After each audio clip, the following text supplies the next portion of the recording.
Hello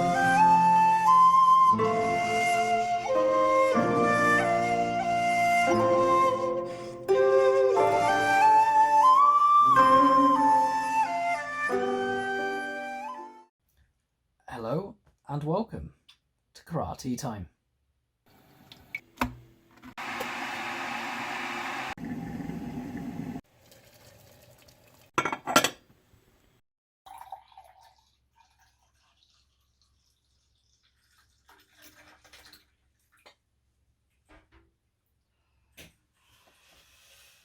Good morning, everyone. So, this is the first of Karate Time, a series that I'm hoping to get going where we can discuss all things about karate.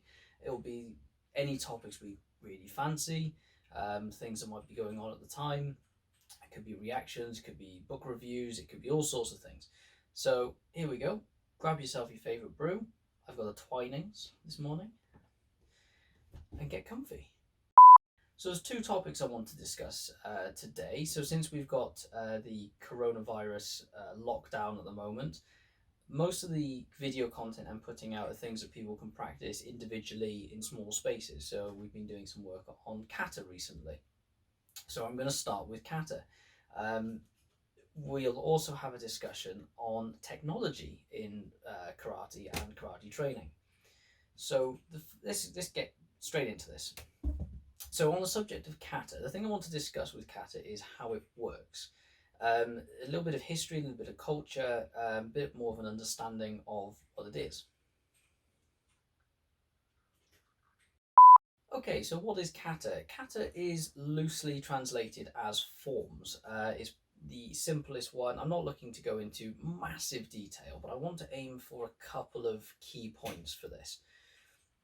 So the concept of kata being forms is not it's not unique to Japan. It's something that crosses. In fact, if anything, a lot of these forms that we do in Shotokan karate and other styles of karate actually come from Chinese origins.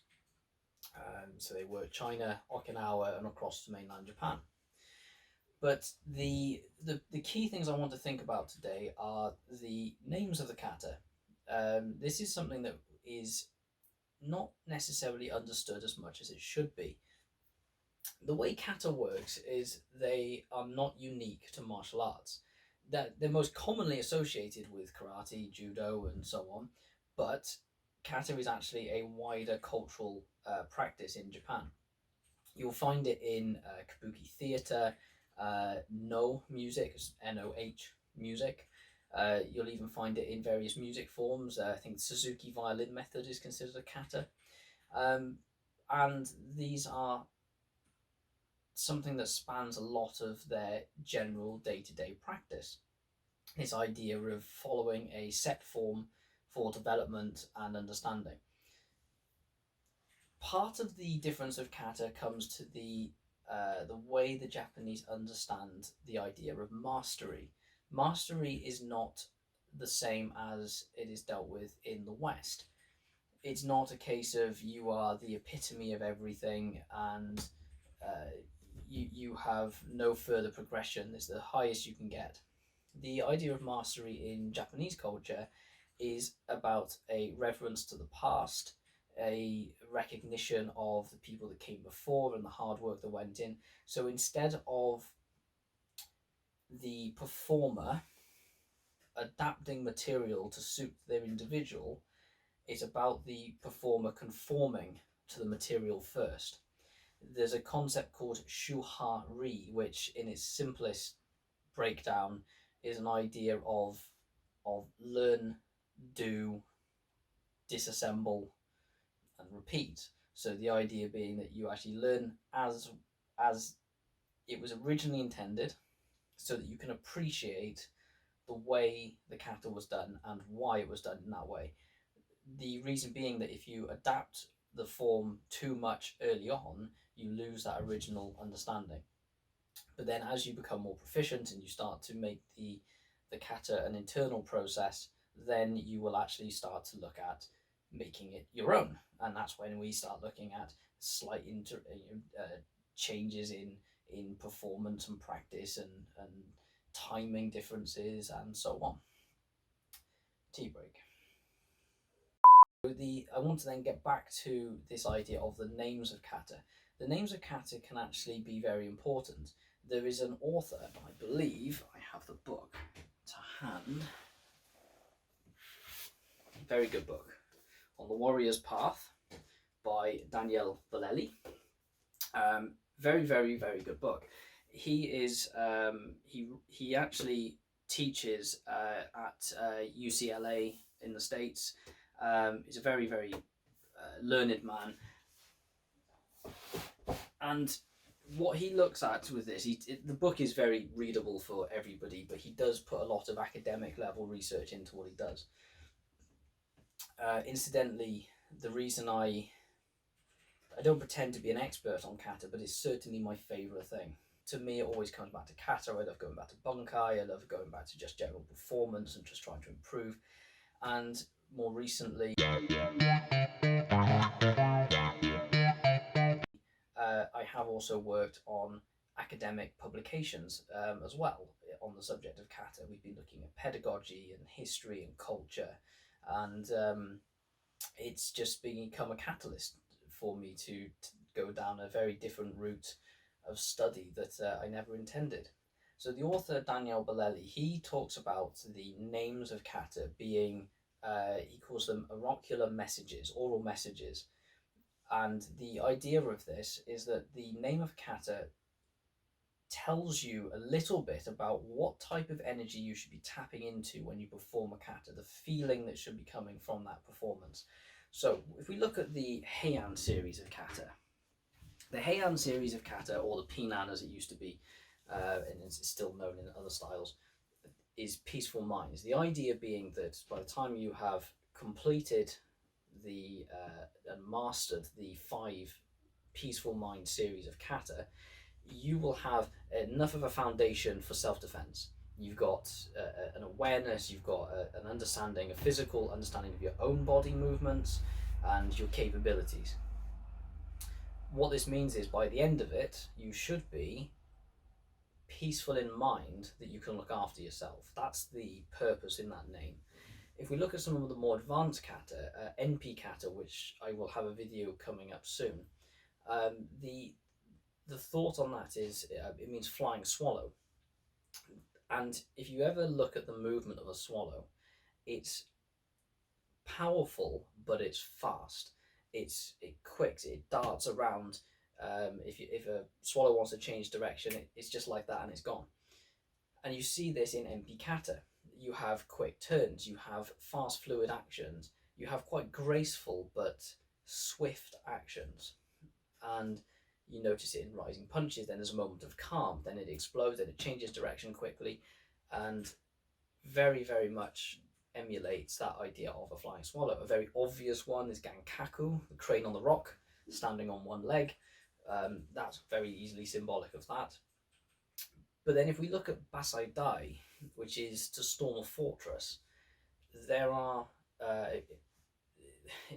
there's Basai Dai and Basai Sho, and people have explained, my instructor explained to me, to think of it like Basai Dai being the major form of the kata. He said to think of it like smashing down a castle and wiping it out entirely, which is why it's such a powerful kata. Whereas Basai Sho, you still want to storm the castle, storm the fortress, but you might want to take some prisoners. So it has a slightly softer element to it in comparison to Basai Dai.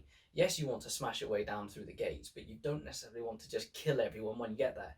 You might want to take a few of them, so it has more open hand techniques, some slower actions, and it almost seems less aggressive in some respects. The reason I mention this is that the name becomes important for performance. If you were to try and perform NP, Flying Swallow, with the mindset of Basai Dai storming a fortress, that would be a flying swallow that then just plummets out of the sky. However, if you take Basai Dai, a flying swallow trying to storm a fortress isn't going to work very well. It's going to hit that door, it's just going to go splat. Down it goes. That's not going to work either. So that's the message I want you to take away for Kata for today. Use the name, use the blueprints, and understand why they were created in the way they were.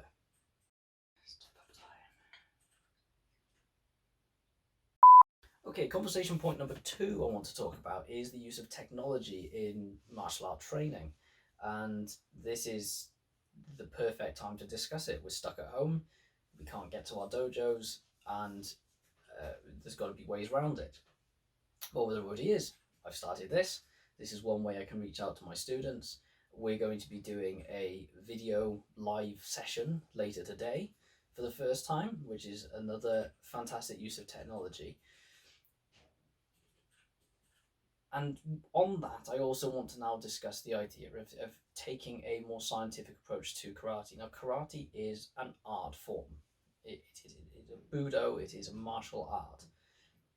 However, doesn't mean that we forget science. It's too easy to go into the martial art world and say we reject all of these newfangled ideas because we need to keep it traditional. There is nothing wrong with tradition, but all traditions are invented, and that's another topic we'll be covering at some point. But all traditions have to start somewhere. I would say I and my organisation are a traditional martial art or traditional karate organisation, but we're traditional in our values and our expectations, which are high standards and high moral character. What we're not is dinosaurs. So we are making use of different ways that we can improve things. We've got video, we're going to do YouTube videos, as you've obviously on now, and something I'm looking at today, and I will hopefully have arriving in the next week. I'm using some university contacts, and I've got my hands on some biomechanics software, which will allow me to use an old Xbox 360 Kinect sensor plugged into my computer to do motion capture. What this means is that we'll be able to do like a skeletal structure analysis of a performance. And I'm very excited to try this out, actually. I'm really looking forward to it because this Kinect sensor has been sitting in a box for years now. Never had a real use for it. But now it might finally be useful. And what I've looked at so far is that it will map the skeletal frame of a person. It measures things like the velocity of a strike and the potential power and the movement and the biomechanical movement. And this could become a fantastic analysis tool. As a performer, I have a lot of weaknesses in my own performance. I mean, I was a better physical performer about 8 to 10 years ago than I am now. Simply because I went to university and then I got a desk job. And so while I still train, I'm mainly teaching.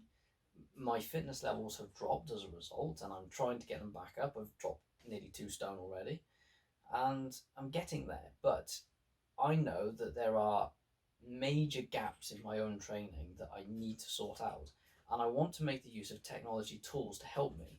Nothing can beat just good, solid practice, but it's having a pathway. And if I can use these tools and these other potential ideas, then I can develop in that way.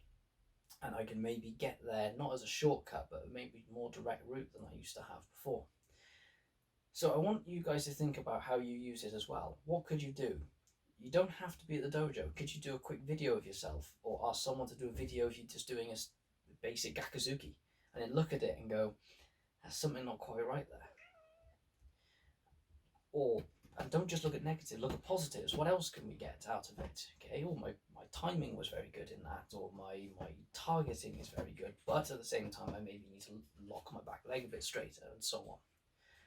So have a think about it, see what ideas you've got. How else could we use technology to improve our karate training? And I'd like to hear your thoughts, and practice that kata. Try tapping into the energy. Excuse the noise, cat's running around. And other than that, let me know your favourite brew in the comments, and we'll see how you get on. Speak to you soon. Take care, folks.